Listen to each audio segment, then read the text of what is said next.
All right, Paige, thank you so much for that introduction, and thank you all for your time today. I'm certainly thrilled and delighted to be here to talk a little bit about the keys to successfully driving change.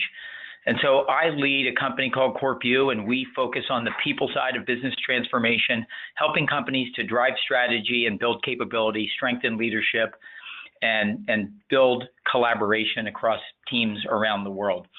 So that's a little bit about my background, and I'd like to talk a little bit as we go about the pace of change is accelerating. So some of the external thoughts that are happening, some of the external environment, the time to $1 billion valuation. So in typical Fortune 500 company in the past, it was a 20-year journey, and today you see it in a matter of months or just a few years, and that's happening at an increasing pace. So the changes in the external environment are coming at you at an ever faster way. And if you look at the lifespan of a large organization, for example, the S&P 500, so whereas the lifespan used to be 60 years that a company would live on the S&P 500, today that's 20 and shrinking. And there's no reason to believe that the pace of change will slow down for companies, their lifespans, or new disruptive innovations that might come after your company and get there very quick. What we see is that the pace of change has finally accelerated past our ability to keep up with the pace of change. The learning curve has gone faster. Somebody who studies that is Gary Hamel from the London Business School and Harvard Business School. He teaches at both. And Gary firmly believes and has produced some pretty good research that would say that we need a complete momentum building management revolution to change everything, because most of what we do on the people side of management, although we've automated with ERP and CRM and HCM, the people side of management still involves a bunch of people sitting around and going to meetings and talking and managing some quality circles, and a lot of the assembly line and factory processes are things that were the founders of modern management that were invented before the end of the Civil War. So if we see how we're doing today, McKenzie published a study that just this year, 2017, that said strategies fall short of their desired results 70% of the time, and this hasn't changed in 30 years. So we see that over decades, that pace of change continues to relentlessly accelerate, and as a result, despite everybody trying everything they can imagine, strategies, people don't get to the final destination a supermajority of the time. And we know that organizations are more complex now. So the average individual contributor has to work with 10 people who don't report to them to get their job done. And so a lot of the reasons for this have been the delayering of organizations. As organizations drive efficiency gains, they take out layers of management. And as a result, you have these complex matrix organization structures where you have to collaborate with people to get work done while you're serving multiple masters. The problem with that is, as you work with those 10 people, there's a study published in Harvard Business Review on the secrets to successful strategy execution that said that 7 out of 10 people cannot name their company's strategy, even with the correct answers printed in front of them. So they would print a list of a number of wrong strategies plus the right strategy and give people a test and say which one is your company's. And this is where 7 out of 10 got that wrong. So as we keep going, we look at The Economist, who did a pretty good survey of executives, and they found that most felt good, a majority, about formulating strategy, but a supermajority did not feel good about executing strategy. So where does that leave us? And I'll just sort of summarize the literature and the research with this sort of final piece of information.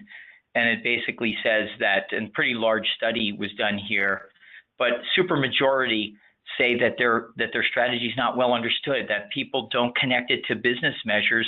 And even if it was understood and connected to business measures, a supermajority of them say, we don't even have the capabilities required to execute the strategy. So when you define a strategy to get to a desired future state, there are things you have to do to put in place the plans to make sure it's understood, to make sure it's translated and linked to business, and to make sure that you have a system to build those capabilities. And that's what I'm going to talk about today. So why are we stuck? I'll offer 4 hypotheses today. for why we see the people side of business transformation or business change not getting there. The first is this idea that we overemphasize big data, but we don't look at the cultural side of change, the thick descriptive data, what anthropologists and social scientists call thick descriptive data. And so by not looking at the people side, looking into their hearts and minds, what do they believe? What do they understand? How do they feel? What are their emotions? Are they excited? Are they scared? Are they leaning in or leaning out? By not looking at both the logical side of the organization with big data and combining it with thick descriptive data, it leaves us overemphasizing one over the other. The next is an overfocus on inputs rather than outputs. So if you read some literature on change management, you'll often see things like, and I'll call these inputs, develop a compelling vision for the future, develop a guiding coalition, develop a communications plan, and communicate. So this is what we see, and those are inputs. We're measuring the wrong things. Those are things that you can put on a checklist and go do, but they don't tell us anything about how people perceive any of that. So there's an over focus on those inputs, and we would argue that there's some outputs that need to be focused on. And then the next is overload, and that is sensory overload and system overload. So the deck is stacked against us today to try to stay focused. If we look at the literature on new media and digital media and social media, what we know is that more and more things are coming at us faster and faster all day. We're becoming way more distracted than ever. The attention spans are getting shallower. There are articles like Is Google Making Us Stupid that are making their way across the social sciences. The idea is that we're hitting a sensory overload, and it's driven by several billion smartphones that we all carry a smartphone in our pocket now. So we essentially have a supercomputer that was about $1 trillion worth of technology 60 years ago, sits in our pocket today for a couple $100. And the next would be system overload, which is there's just so many initiatives and so many strategies. And so what we see from people is it's very difficult between the sensory overload and system overload with the number of meetings and emails and communications that it's pretty hard to keep a large group of people focused on and on task. And then finally, overbuilt business structures. A lot of organizations have been built on a hierarchical model. And the hierarchical model is fine. It works well with big data, and we can structure and organize and pay and reward and hire and fire and build all of these things around that structure. But that structure is overbuilt on one side, whereas there's the concept of harnessing collective intelligence. And we believe there are new structures that you can build to actually harness the collective intelligence of the enterprise and use that to your advantage to win in the marketplace. And so what are the keys to those things? So as we look about those sort of four hypotheses, I want to talk about the four keys to change management next year. And these are things that you need to think about. Do we have a system or a process to do this? Are we doing this? And these are the keys to driving success. The first is engaging your people in a conversation. So you'll be shocked and you'll be amazed that when you engage people in conversation about your new initiatives or strategies for next year, what we see over and over and over, and this is with tens of thousands of leaders in large organizations, is that one, they're shocked. The number one thing we see is people say, I'm just excited that you asked my opinion. No one's ever done that before. But what's neat about it is if we can engage people in a conversation and we can keep track of that conversation, it's generating massive amounts of thick descriptive data. So if you think about running a town hall meeting and getting 2 or 3 questions, imagine that as compared to uploading your strategy onto a server and asking everybody to engage in a big conversation. Use some of the content, the videos and the readings. The content is a lens through which they talk about the business. And imagine getting thousands or tens of thousands of conversations. And now you have that, you can start to analyze that thick descriptive data and start to get into the culture and the stories and the beliefs and the habits and find out these are the things that make the difference between winning and losing when you're executing your change. next year. So the second one is measure the human side of change. So again, moving from inputs to outputs, what do those outputs look like? Understanding, do they understand it? Do they get it? And once they get it, do they buy in? Do they believe that this was the right strategy? And so you would be shocked to find out that many people don't believe in the strategy in their company. Therefore, their commitment wanes. Can we measure commitment? How about sentiment? Are they positive or negative? What type of language are they using? How are they communicating? How about fear and inspiration? So you can measure those things when you look at thick descriptive data as a new data to complement your big data to get a more left brain, right brain, comprehensive picture of organizational intelligence. The third is you have to shape the environment for focus. So we know people are distracted, but there's a lot of power that can be gleaned if you have a collective convening of people while they're on the strategic journey. And you make your course corrections by creating the time to get people together. And so you do this at a steady rate. There's this pulse check idea or some way to connect people together, but it has to happen monthly or quarterly. But there has to be some type of pulse check and conversation that we have this collective convening, having a conversation. And what are we doing in that collective convening and conversation? We're course correcting. So people say that when they launch a rocket to the moon, it's off course 99% of the time. And it's constantly using external data to make mid-course corrections to get the rocket to land on the moon. I would suggest that that is perfectly analogous to what we need to do to drive successful change. And what you need to think about in your organization is there's no such thing as a straight line from the current state to the future state. That isn't going to happen.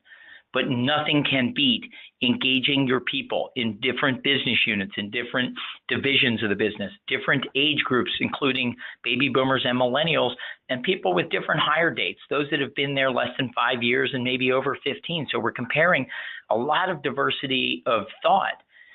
And by creating those purposeful interventions and driving that conversation, not only do you get more data, you also get more buy-in, you get more clarity, you get more commitment. Those are things that come along for free in the culture when you engage people in dialogue.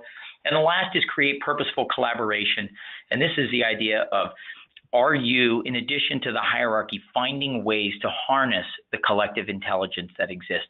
So we see things like idea tournaments or prediction markets. Can we predict with accuracy by the crowd what's the prediction on our ability to get to the destination? And if we identify that predictions are falling low on one of the strategic pillars that we're working towards to get to the destination, maybe we have an idea tournament or we do a problem swarming session. So these are things that you do to get people to come together to prescribe the right answer to the best way forward when you're coming out to improve your predictive odds of success. So these are the basics, the keys.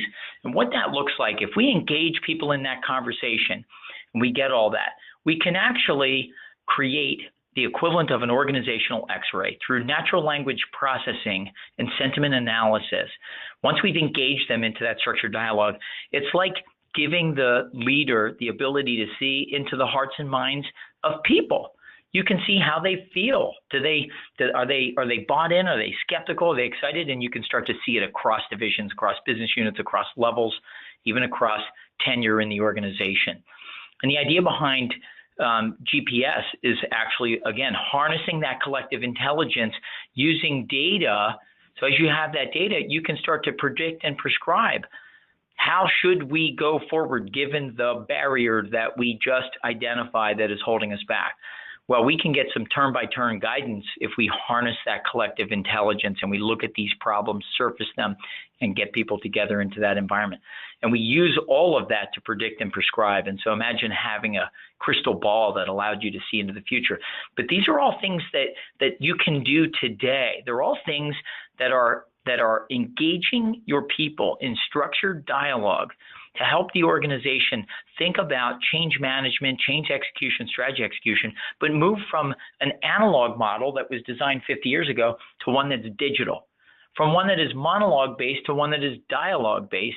And as you see on this screen, this is data, but moving from one where we We guess at the gut reaction after a town hall meeting or a communication or a newsletter, and we actually have a data-driven approach to seeing into whether people are getting it and buying in, and whether the movement is happening in the culture, in the people. And that's what we think of as managing the people side of business transformation and building a system that you can use to help you drive that people side.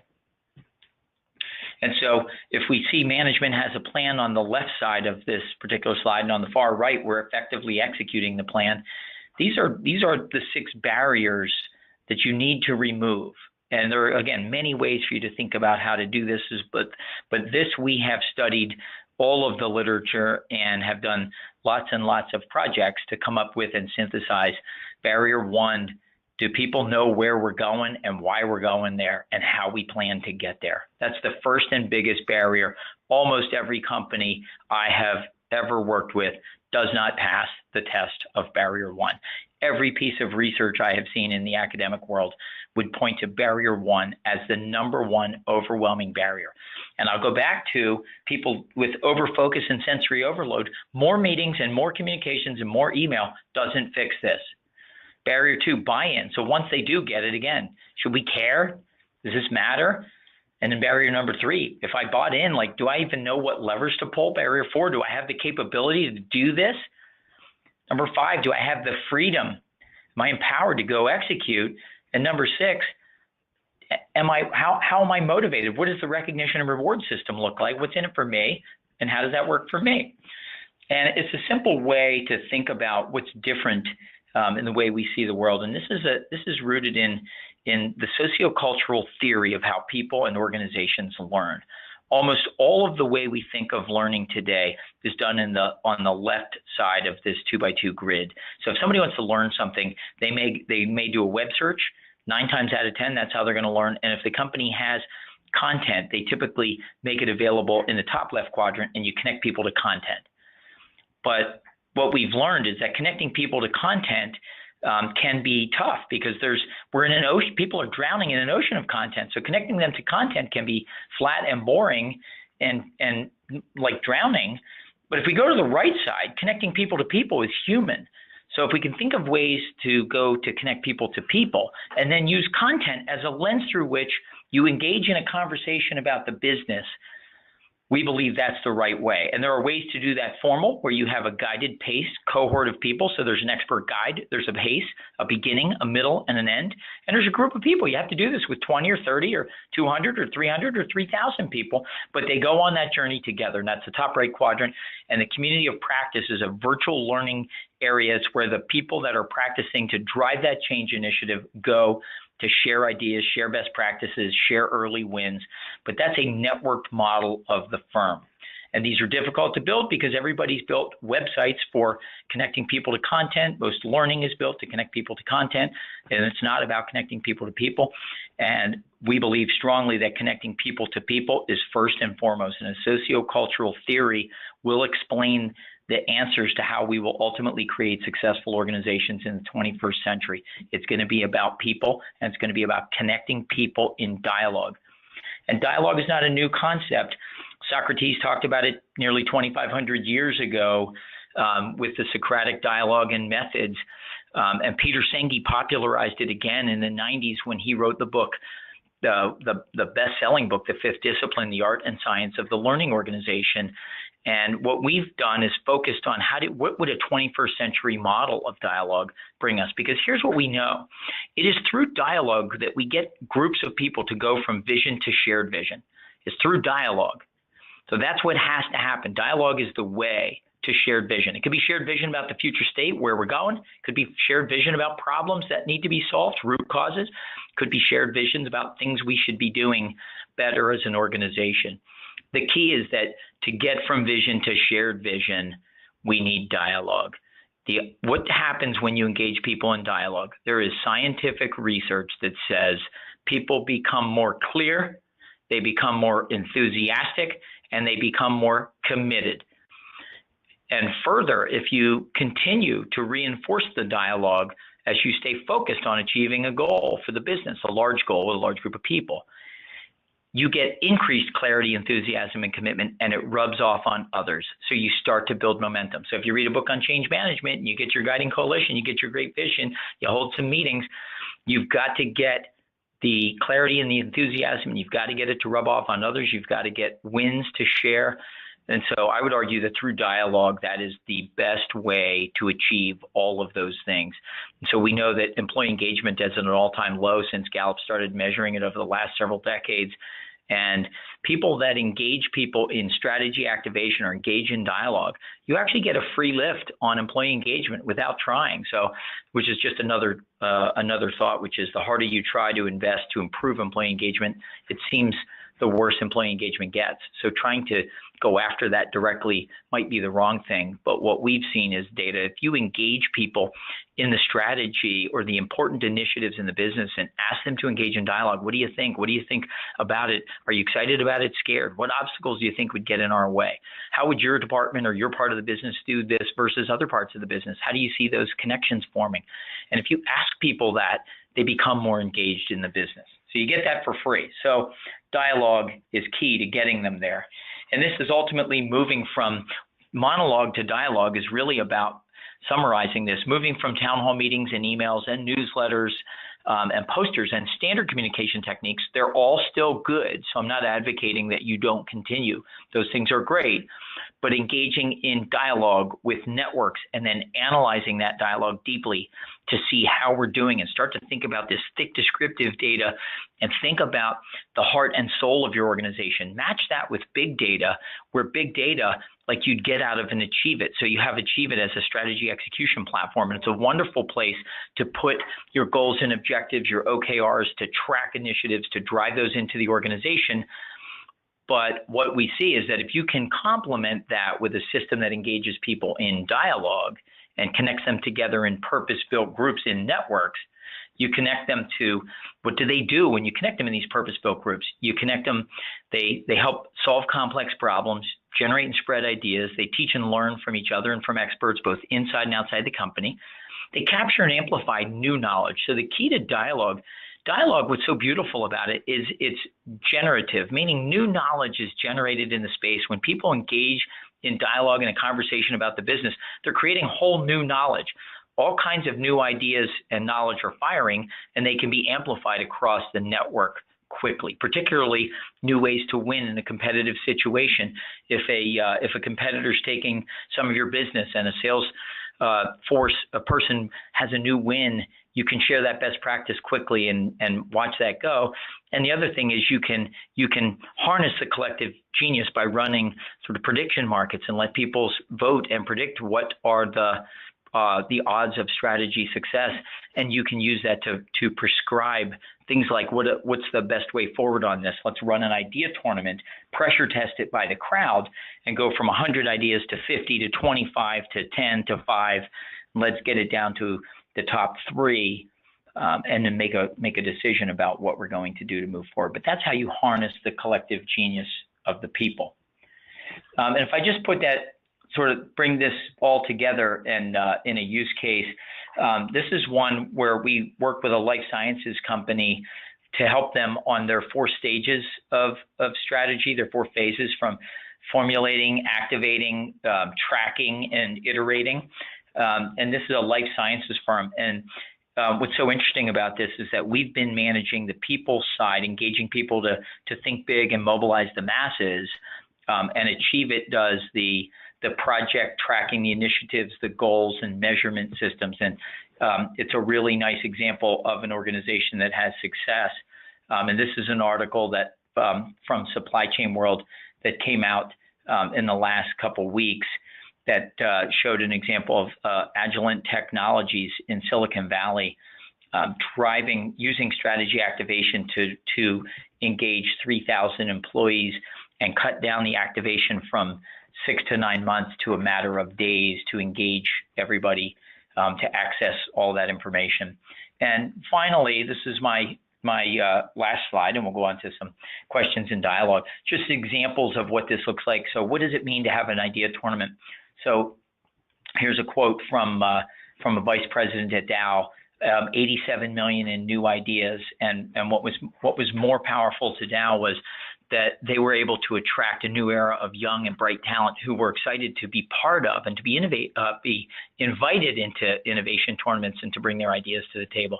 At Coca-Cola, it was about tightening the supply chain around the world in order to double the size of the business, make sure they had access to fresh water, and so on. And so they did a strategy activation project. They measured their payback at 175 million. These are Coca-Cola's reported numbers, not mine, just like Johnson & Johnson. So these are their numbers. And ultimately, they're using strategy activation to create the J&J operating system as the one way, the J&J way, that they will operate all factories around the world. But the key to all of these successes are harnessing collective genius, engaging people in structured dialogue, and then doing deep analytics on that dialogue. That's the key.